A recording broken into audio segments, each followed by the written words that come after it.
Secretário-Geral Partidu FRETILIN, Alkati, se fiscaliza projeto de construção Aeroportu Internasional Nicolau Lobato.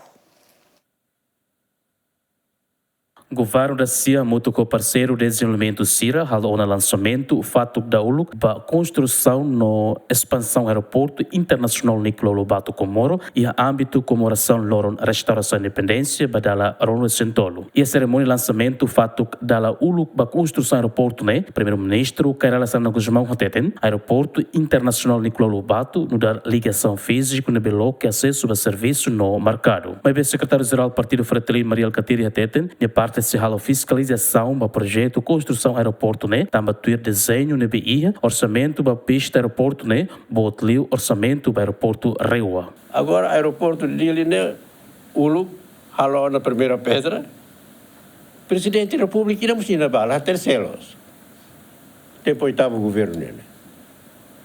Agora a Aurora fala tá falta por primeira pedra fala é saída bacana.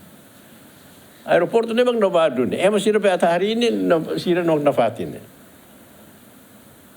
Primeira pedra da rua queira. Nessa sal saída, prepara para saída dele. How se dá é para porque how look that how hende certa rua para how fiskaliza. About com a rua how se fiskaliza. Então até que quer aeroporto. Lá é meio pelo impede how.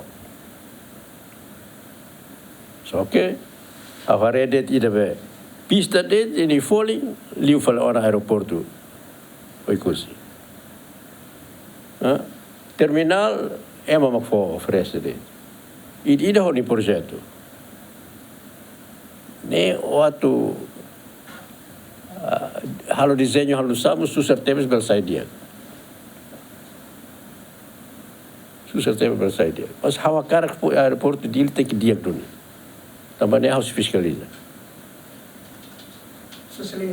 Aula usa para fiscalizar, se fiscaliza. Ter tarjeto na BIA, projeto se finaliza e o governo da CIA e mandato. Fundos para projeto apoia o parceiro internacional CIRA, a nessa governo do Japão, o Russo ZAICA, e de governo Austrália, no governo Timor-Leste. Antes, o governo anterior lidera o primeiro-ministro Tarmatan Ruak, a na tenderização ela consegue continuar, o mandato do governo da Walu termina. Ter estimação o ministro de Transporte e Comunicação, orçamento para projeto tocam atos ruaresen. Lamberto da Silva, GMN.